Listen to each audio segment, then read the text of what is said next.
Hi, I'm Matt from Ludovox, and today we are in the Galacta booth at Essen Spiel 2016, and we are there with Jacob. Hi, Jacob. Hi, nice to meet you all. So you're one of the designer of This War of Mine, the board game, which is an adaptation of the video game This War of Mine. It plays from 1 to 6, probably because it's cooperative, for 90 minutes, but there is a campaign mode, and it plays with a different age depending on the color you play. That's exactly how it works. The game is designed in a way that it can service up to 6 players. More is possible, but that would be a huge downtime for other players waiting for their turn. This game, its main feature is that it's basically, we say manual-less, but there is a manual in form of a journal, which is also the leading player token. And you play the game without reading anything before you start. In order to start this game, you need to set it up and start passing the journal, reading short passages, and you learn as you go. Okay, and what's the story of the game? What are we trying to do?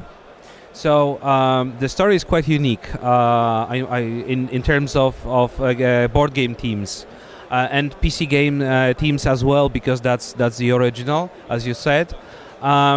It's about the conflict in Bosnia. Of course, we're not. We based it, and the authors of the video game based it on the conflict in Bosnia, but we're not going into any specifics. We don't want to say who was the bad guy in that war. We're not going into. We're not focusing on politics. What we want to focus on is the drama of people who were trapped in cities torn by war. People like you and me, like the crew and like you guys, who suffered greatly, who died, who basically saw their beloved ones being killed or destroyed by the war. We want to focus on showing that war is not running around in shiny armor or with some new tech gadgets and shooting people who are just products of your imagination. War is about suffering of normal people. And what is the goal of the players in the game? Is it a cooperative game? That is a purely cooperative game. There is an add-on for the Kickstarter version, might be in retail later on, which has secret objectives, but they're also not something to play against other people, because like in a normal war situation, calling war normal isn't actually the good thing to do, but let's skip that. You wouldn't work against other people in your group, people whom you know or care, to stay alive. This is why this is a purely cooperative game. You play against the game, you play against the war, you struggle to survive. So what do we do in a player's turn? Do we have a player's turn? Yes, we certainly do have a player's turn. Just let me reach for something. So this is the journal here, which serves as the manual, as I said, and the leading player token. So I know that many people say games with a leader syndrome are bad. So we decided to call it the leading player because we are all responsible for the lives of the characters in the game. We are not attached to them in terms like, hey, I play with the tough guy or you play with the reporter. We all are responsible for their lives.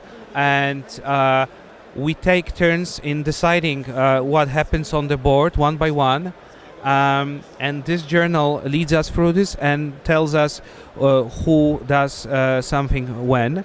Also, there's 2 rules about it.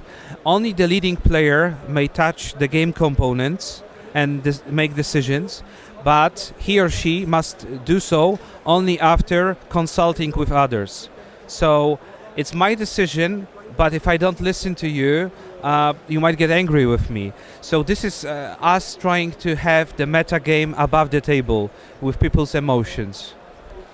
Interesting. So what do we do? What are the decisions that we have to make? So the game is divided into cycles of the day and night and phases.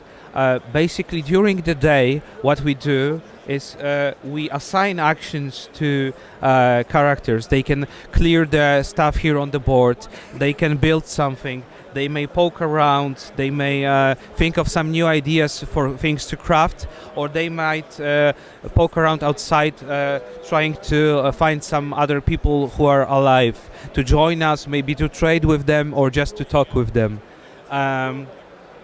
So this is more or less the during the day phase.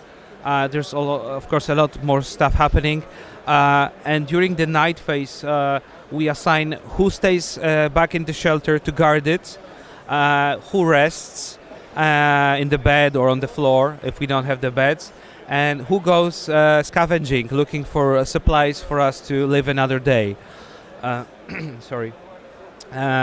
Of course, each phase has its consequences, and the way the game is designed is that after each phase, a little bit of the mechanics is introduced. So after the night raids, for example, we check who got hurt, who got more ill. We check we assign food and meds and stuff. So there's a lot of stuff happening between the phases. And this is more or less how the game runs. Events are something that are the clock of the game. Each event marks a passing day. And with each event, it influences the whole game. So it might be a wave of crime.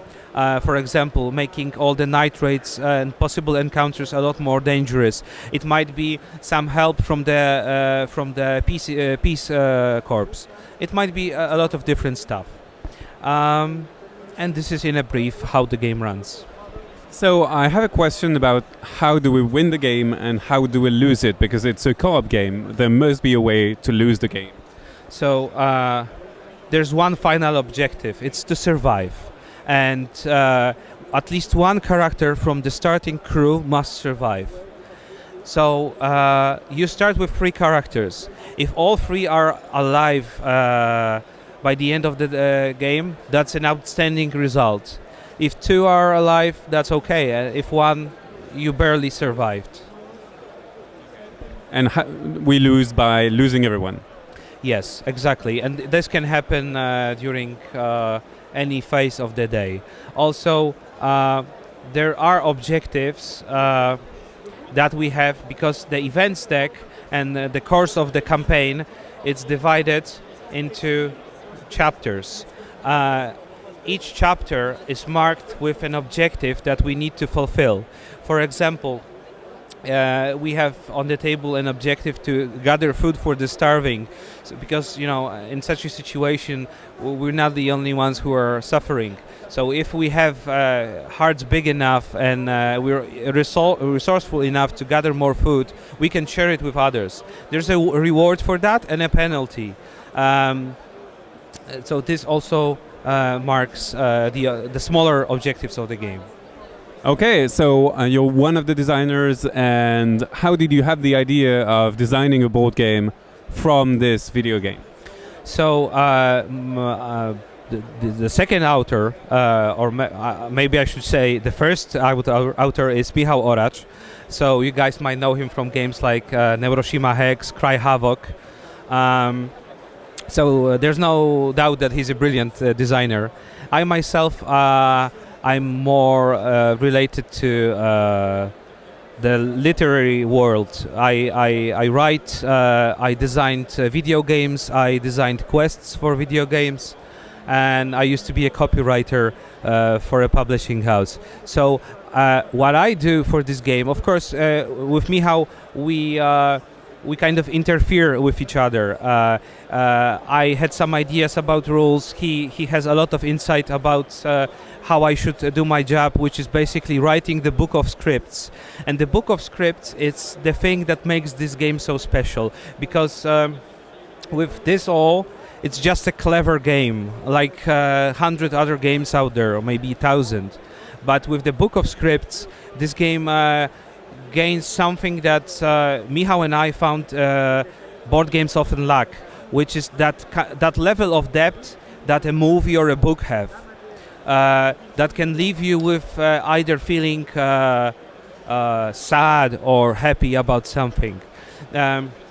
As you play the game, in almost any deck, there's a reality impact card hidden that kind of triggers the script to come up. And scripts are snippets of adventures, snippets of story hidden in a coded book.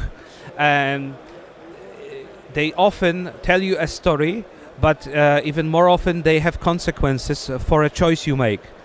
So, for example, you might find an old woman who's with a shaking hand holding a photo of her lost children, and you might decide to keep that photo, and later on in the game you might meet these people and try to help them reconnect. Or any there's more than 1,000 scripts, so no point of me giving examples, but almost anything can happen that is connected to the theme of the game. And you asked what was the idea, why did we come up with this? I was talking with Michał Orasz for many years about making a game together, because we worked on different projects. And one day I just saw This War of Mine. I played it, and I played it whole night. It got to me really strong. And I called Michał and said, Michał, let's do it. It fits your profile perfectly, because he wanted to make a game that will be telling a story, that will be something more. And I contacted the guys from 11-Bit Studios, the guys who did the original PC game. They were thrilled with the idea. We prepared a prototype with Michał. We went to them. Once they saw it, they say, okay guys, just do it. And then things kind of went like an avalanche.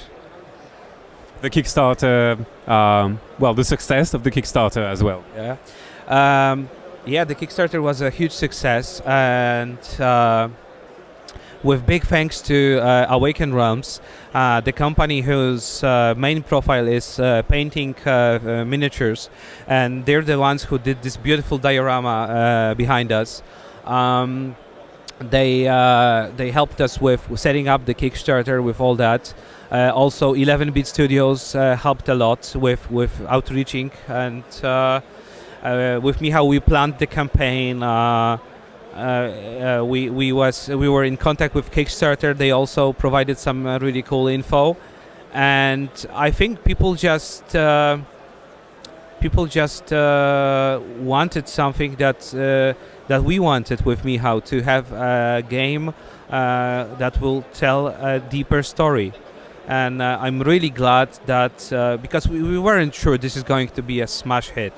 We thought it could go both ways, and I was just really happy to see that many people think like we do. Well, we hope the story is going to be deep, and thanks to you, by the way. Thank you, Jacob, for that overview of This War of Mine. Bye-bye. See you on Ludovox. Taram,